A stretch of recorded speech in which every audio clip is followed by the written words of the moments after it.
The Alpha forced his Luna to accept another queen, but she disappeared without looking back. Elena had been Luna of the Crimson Moon Pack for 3 years. She still remembered the night she first met Damian, at a gathering between packs when she was barely 21. He had walked through a crowded hall full of important wolves, stopped in front of her, and gone completely still. Everyone around them had gone quiet too, because they all knew what that stillness meant. He had found his mate. In a world where most alphas married for power, land, or politics, theirs had been different. People still talked about it 3 years later. The alpha who chose love over strategy, who fought his own father to claim a girl with no pack fortune behind her name. Elena had been proud of that story. She had built her whole life around it. But power has a way of rewriting even the strongest love. It started with a letter from the Silver Hollow Pack, delivered on a cold morning in early spring.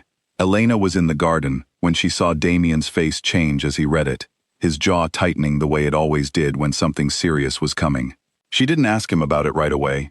She had learned, over 3 years of marriage, that he needed time before he was ready to talk. That night, after dinner, he finally told her. Silver Hollow wanted an alliance, and they wanted it sealed the old way, through marriage. Their daughter, Seraphina, would become his second mate, his co-Luna, standing beside Elena in every official matter. In exchange, Silver Hollow's warriors would help defend Crimson Moon's eastern border, which had been suffering attacks from a growing group of rogue wolves for almost a year. Elena set down her fork very carefully. "And what did you tell them?" "I told them I needed time to think," Damian said. "But Elena, the eastern border, we lost 6 pack members last month. 6, if this gets worse. You're talking about it like it's already decided." He didn't answer that, and his silence told her everything she needed to know. For 2 weeks, the subject sat between them like a stone neither of them could move. Damian grew more distant, spending long hours in his study with the Pack Council, the kind of meetings Elena used to be invited to but now somehow wasn't. She told herself it was just border strategy. She told herself many things during those 2 weeks, most of which she didn't believe even as she thought them. Then came the night he called her into his study, his voice formal in a way it had never been with her before. She knew, the moment she saw his face, that this wasn't a conversation, it was an announcement. "The council has agreed," he said. "Seraphina will join the pack. I need you to accept this, Elena. For the pack, for all of us." She stood very still, the way he had stood the night he first saw her. "You're not asking me," she said quietly. "You already decided." "I didn't have a choice." "Everyone has a choice, Damian. You just made yours, and it wasn't me." He reached for her hand, but she stepped back before he could take it. She asked him one question, the only question that mattered to her in that moment. Did he choose this because he believed it was right, or because it was easier than fighting for something else? He opened his mouth to answer, and then closed it again, and in that small hesitation, Elena understood something had already broken that could not be fixed with words. She didn't shout, she didn't cry, not where he could see her. She simply nodded once, turned, and walked out of the study with her head held high, the way a Luna is taught to carry herself, no matter what storm is happening inside her.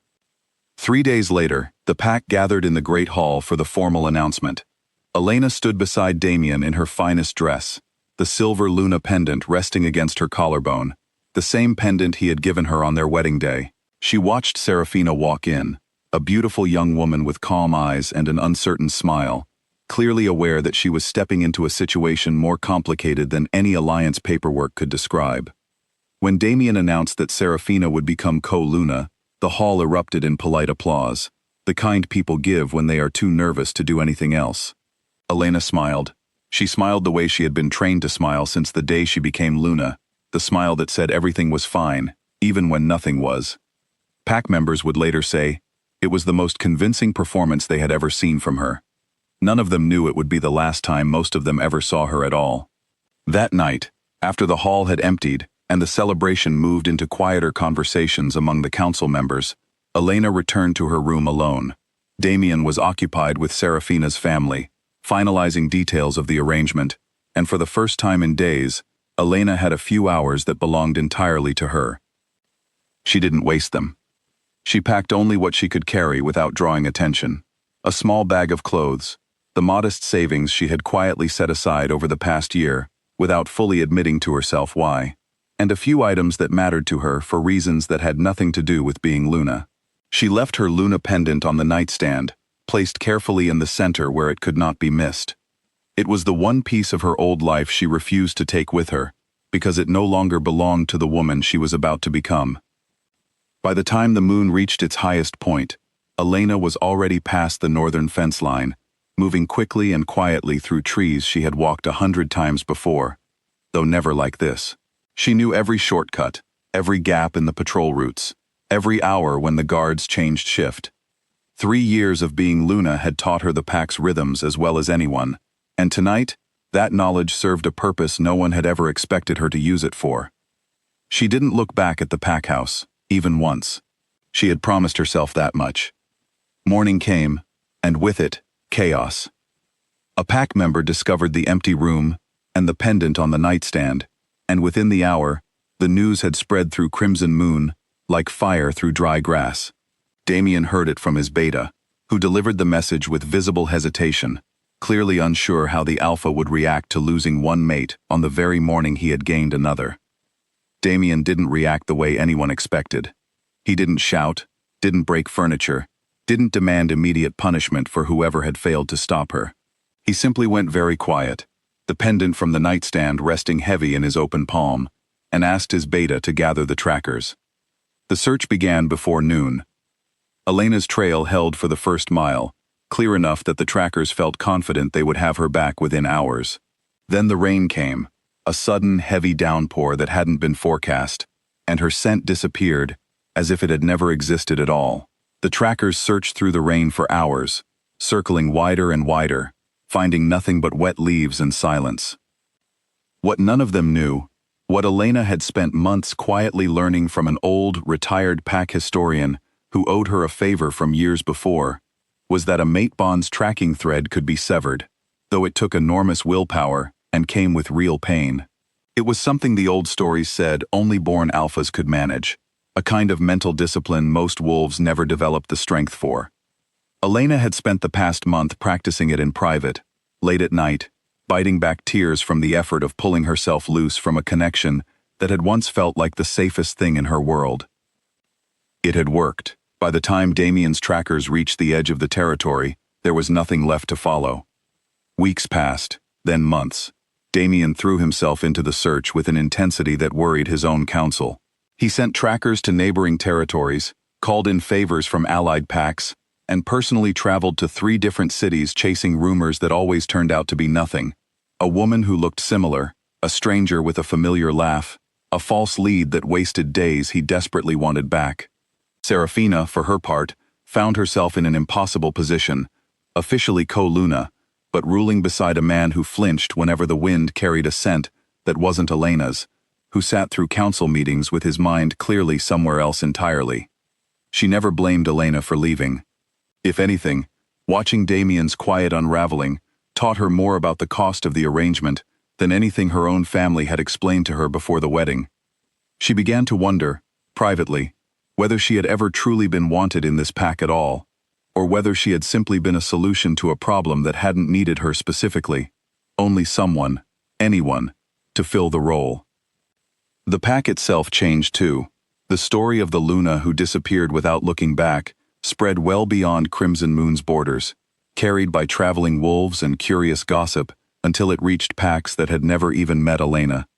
Some told it as a tragedy, others told it as something closer to triumph, a woman who refused to accept being shared, who chose her own dignity over a crown most wolves would have killed for.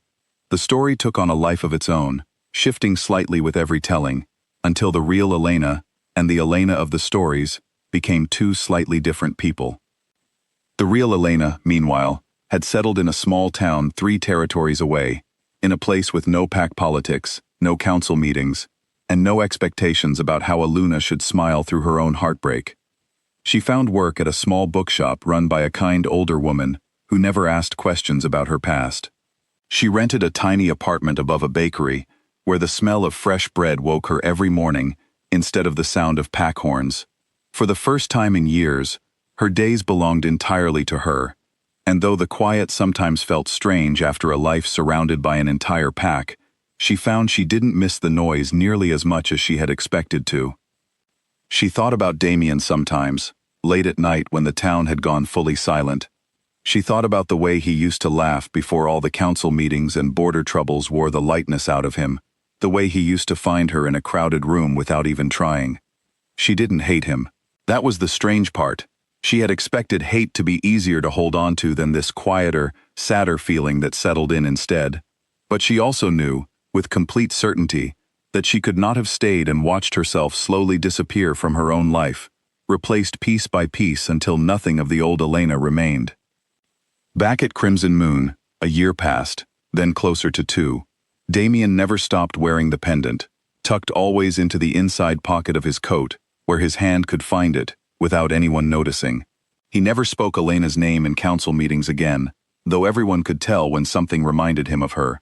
A particular shade of brown hair in a crowd, a certain laugh carrying from another room, the smell of rain after a long dry spell. The council eventually stopped asking when he would fully commit to Seraphina as his true Luna in every sense, because the answer, unspoken but obvious to anyone paying attention, was that some part of him was still waiting. Seraphina, to her credit, never asked him to stop waiting. She built her own quiet authority within the pack instead, earning respect on her own terms, rather than through the bond she had been promised.